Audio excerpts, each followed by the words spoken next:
Çdo grua duhet të ketë pak para të sajat, mjaftueshëm për të marrë me qira një vend e për të ikur. Edhe nëse nuk do ta bëj kur, dhe shpresojmë që të mos i duhet asnjëherë. Çdo grua duhet të ketë diçka të mrekullueshme për të veshur, për atë intervistë papritur apo takimin e shumë pritur. Ato rroba që i thon botës jam gati.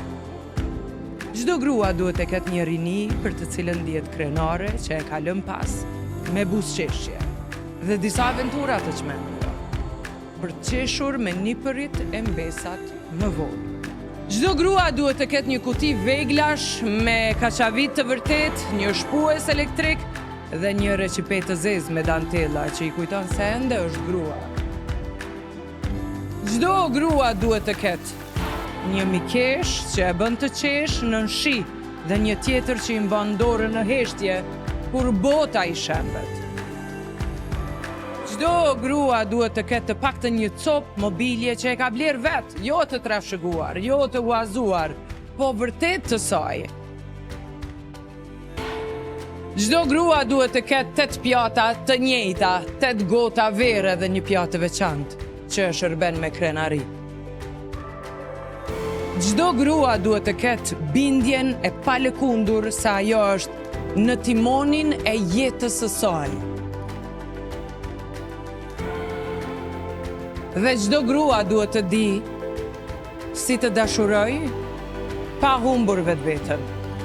Ajo duhet të di si të lërë një punë, si të largohet nga një lidhje toksike, si të përballet me një mikesh dhe të ruaj dinjitetin. Ajo duhet të di kur duhet luftoj për diçka dhe kur është më mirë të lëshoj.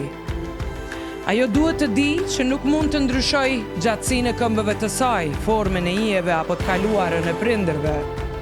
Ajo duhet të di që fëmiria e saj ndoshta nuk ka qenë e përsosur, por ka mbaruar dhe ajo ja ka dalë.